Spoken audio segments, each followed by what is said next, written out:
વીર નર્મદ દક્ષિણ ગુજરાત યુનિવર્સિટીમાં વિદ્યાર્થીઓ પાસેથી ખોટી રીતે ફી વસૂલાતી હોવાના આક્ષેપ સાથે એનએસયુઆઈએ વિરોધ નોંધાવ્યો હતો।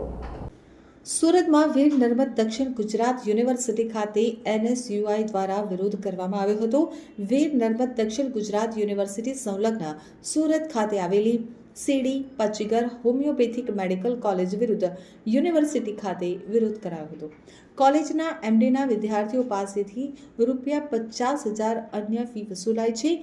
બીએચએમએસના વિદ્યાર્થીઓ પાસેથી ₹65,000 અન્ય ફી વસૂલાય છે તેમજ કોલેજ દ્વારા લેવાતી આ ફીની વિદ્યાર્થીઓની રસીદ પણ આપવામાં નથી આવતી। ઉપરાંત કોલેજ દ્વારા વિદ્યાર્થીઓના તમામ ઓરિજિનલ ડોક્યુમેન્ટ પણ જમા કરી લેવામાં આવે છે તેવા આક્ષેપ સાથે વિરોધ કરવામાં આવ્યો હતો। તો એનએસયુઆઈ દ્વારા કોલેજ સામે કાયદેસર કાર્યવાહી કરવા માંગ કરવામાં આવી હતી।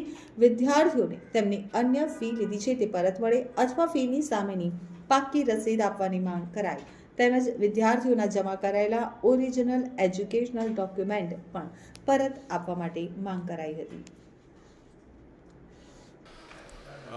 વીએનએસયુ સંલગ્ન સીડી પચીગર હોમિયોપેથિક મેડિકલ કોલેજ જે સુરત ખાતે આવેલી છે ત્યાં જે એમડીમાં અભ્યાસ કરતા વિદ્યાર્થીઓ પાસેથી લગભગ 50,000 જેટલી આ લોકો અન્ય ફી લે છે।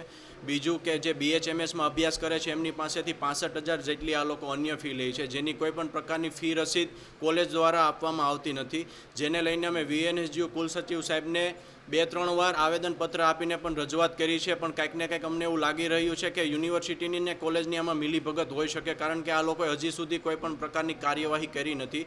એને લઈને આજરોજ અમે એનએસયુઆઈના કાર્યકર્તાઓ અહીંયા ઓફિસની બહાર ધરણા ઉપર બેઠા છીએ। જ્યાં સુધી અમારી માંગ પૂરી કરવામાં નહીં આવે ત્યાં સુધી અમે અહીંયાથી કોઈ ઊભું થવાનું નથી। અમારી મુખ્ય માંગણી એવી છે કે જે વિદ્યાર્થીઓ પાસેથી અન્ય ફી લીધી છે એમને રિટર્ન આપવામાં આવે અથવા એમને ફી રસીદ આપવામાં આવે આજની જ તારીખમાં। અને બીજી વસ્તુ એ કે જે આ લોકોએ વિદ્યાર્થીઓના ઓરિજિનલ ડોક્યુમેન્ટ જમા રાખ્યા છે એ પણ એમને પરત આપવામાં આવે અને કોલેજ ઉપર કાયદેસરની કાર્યવાહી કરવામાં આવે।